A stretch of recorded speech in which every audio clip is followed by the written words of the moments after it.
دوستان عزیز سلام، در خدمتتون هستیم با جلسه پنجم از دوره آموزش مقدماتی تحلیل فاندامنتال. در این جلسه به صورت کامل با مباحث تئوری تورم آشنا خواهیم شد. اینکه تورم چجور به وجود میاد، چه تأثیری در بازارهای مالی داره، فواید و ضررهاش چیه و مهمترین شاخصهای تورمی که باید در تحلیل فاندامنتال باهاش آشنا بشیم رو بررسی میکنیم. اگه میخواین دید عمیق‌تری به این مفاهیم اقتصادی داشته باشین، پیشنهاد میکنم ادامه ویدیو رو با بنده همراه باشید.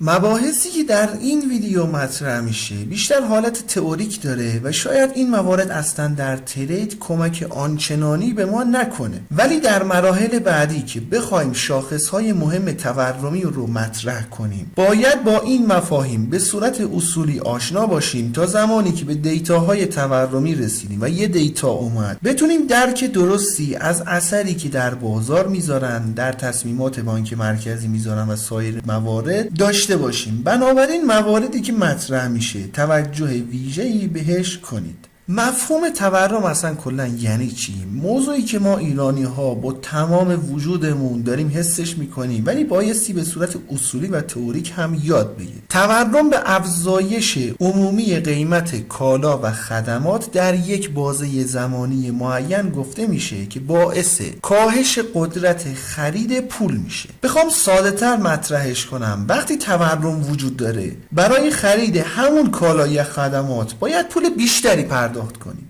حالا اینکه تورم از کجا به وجود میاد میتونه از عوامل مختلفی به وجود بیاد که معمولا در چند دسته قرار میگیرن. مورد اول عرضه و تقاضا هست که مهمترین عامله. هنگامی که عرضه و تقاضا متناسب نباشه تورم به وجود میاد. اگه تقاضا برای کالاها و خدمات از عرضه اون بیشتر بشه قیمتها افزایش پیدا میکنن. اگه عرضه یک کالا یا خدمات از تقاضای اون بیشتر بشه قیمتها کاهش پیدا میکنن. افزایش تقاضا دوستان میتونه به دلیل رشد اقتصادی، افزایش سرمایه گذاری یا سیاست‌های پولی انبساطی هم باشه که به تقاضای بیش از حد دیماند پول اینفلیشن گفته میشه. اجازه بدین با یه مثال این مطلب رو خیلی خوب بهش بپردازیم. فرض کنید که ما 10 تا خودرو داریم، 10 نفر هم خریدار این وسط وجود داره. اگه عرضه و تقاضا با هم برابر باشه قیمت ثابت باقی میمونه، ولی اگه برای خودرویی که داریم 20 تا خریدار پیدا بشه اون موقع چی؟ اون موقع بازار رقابتی میشه. هر شخصی که پول بیشتری بابت خرید خودرو پرداخت کنه ما خودروها رو تحویل اون اشخاص میدیم. بنابراین تقاضای بیشتر یا همون خریدار بیشتر باعث میشه که قیمت‌ها بالا بره.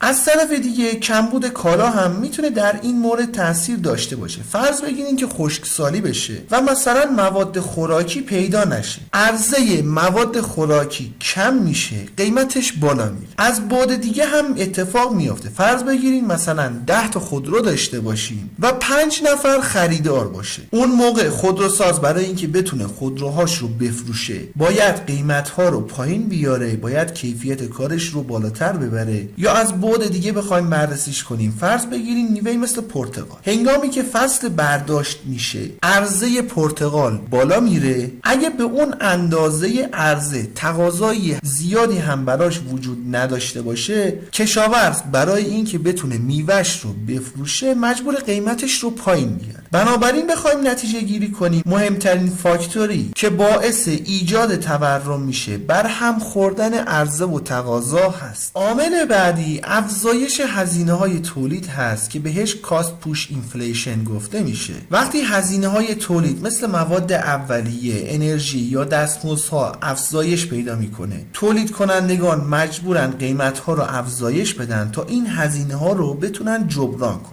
عامل بعدی چاپ پول توسط بانک مرکزی هست. هنگامی که بانک مرکزی پول بیشتری چاپ میکنه که میتونه در نتیجه سیاست پولی انبساطی هم باشه ارزش پول کاهش پیدا میکنه و تورم افزایش پیدا میکنه. این مورد زمانی رخ میده که دولت برای تامین هزینه‌هاش به منابع مالی نیاز داره و شروع به چاپ پول میکنه. چاپ پول بیشتر یعنی تقاضای بیشتر برای کالا و خدمات در اقتصاد، حالا به همون اندازه عرضه نباشه باعث ایجاد تورم خواهد شد. مورد آخری هم انتظارات تورمی هست. اگه مردم انتظار داشته باشن که تورم در آینده افزایش پیدا میکنه، شروع به خرید کالا یا خدمات میکنن که باعث تورم میشه. چرا؟ شما فرض بگیرید میخواین یه لپتاپ خریداری کنید، وقتی که تورم افزایش پیدا میکنه، خب بخواید مثلا 1 ماه 2 ماه دیگه این لپتاپ رو بگیرین، باید پول بیشتری بابت خرید لپتاپ بدین، پس زودتر اقدام خرید لپتاپ میکنید. این باعث برهم خوردن عرضه و تقاضا و در نتیجه ایجاد تورم میشه. بالعکسش رو هم داریم. گاهی اوقات تورم کاهش پیدا میکنه. شما یه لپتاپ رو امروز بخواید خریداری کنید، مثلا 100 تومن باید بابتش هزینه پرداخت کنید، ولی اگه بذارین 2 ماه دیگه بخرین، اون موقع مثلا 95 تومن باید بابتش هزینه کنید. این باعث میشه که تقاضا پایین بیاد و در نتیجه تورم ایجاد خواهد شد.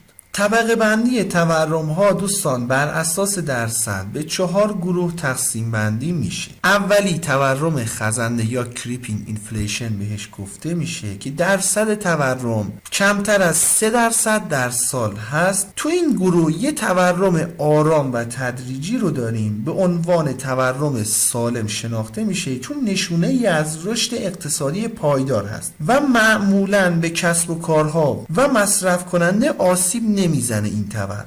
دومی تورم متوسط یا واکینگ اینفلیشن گفته میشه و درصد تورم بین 3 تا 10% در سال هست. تو این گروه یه تورم قابل توجهی رو داریم و میتونه بر قدرت خرید مردم تأثیر منفی بذاره. ممکنه کسب و کارها و سرمایه گذاران به دلیل افزایش هزینه ها تحت فشار قرار بگیرن و اگر کنترل نشه میتونه به تورم شدید تبدیل بشه. معمولاً کشورهای در حال توسعه این تورم رو تجربه میکنن. سومی تورم شدید یا گالوپینگ اینفلیشن هست که درصد تورم بیشتر از 10% در سال و معمولاً کمتر از 50% میشه. این تورم بسیار سریع و قیمت‌ها به طور مداوم افزایش پیدا میکنن، باعث کاهش سریع قدرت خرید و نوسانات شدید اقتصادی میشه. میتونه منجر به بی‌اعتمادی مردم به پول ملی هم بشه. این تورم در دهه‌های گذشته کشورهای مثل آرژانتین و برزیل چنین تورمی رو تجربه کردن و متاسفانه ایران هم در این گروه قرار میگیره که دیگه بهتر از بنده میدونید که اوضاع از چه قراره.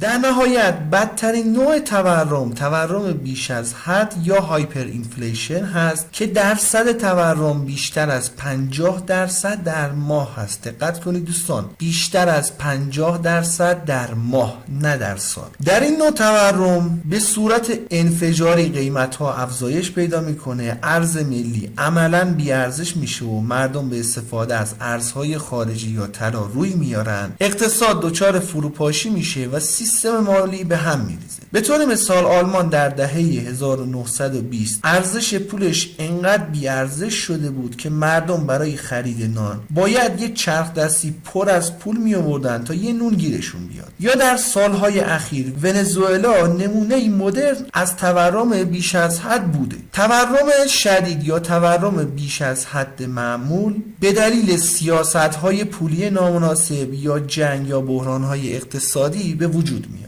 دوستان تورم در مقادیر معقول و کنترل شده ای که در محدوده کمتر از 3% در سال هست میتونه مزایایی از جمله تحریک رشد اقتصادی، کاهش ارزش بدهی ها یا افزایش دستمزدها بشه و برای اقتصاد کشورها خوبه. معمولا کشورهای توسعه یافته تورم رو بین 2 الی 3% نگه میدارن تا بتونن اقتصاد رو تحریک کنن و این نوع تورم خوبه. به فرض مثال تورم میتونه نشونه ای از تقاضای بالا در اقتصاد باشه که به رشد اقتصادی کمک میکنه. وقتی تقاضا در حد معمول افزایش پیدا کنه، تولید و اشتغال هم افزایش پیدا میکنه. برای بدهکاران تورم میتونه مفید باشه چون ارزش پولی که باید پرداخت کنن با گذشت زمان کاهش پیدا میکنه. این مورد به ویژه برای دولت ها و شرکت ها خیلی مفیده. یا اینکه تورم کنترل شده باشه، معمولا دستمزدها همراه باهاش افزایش پیدا میکنه که میتونه قدرت خرید مردم رو حفظ کنه.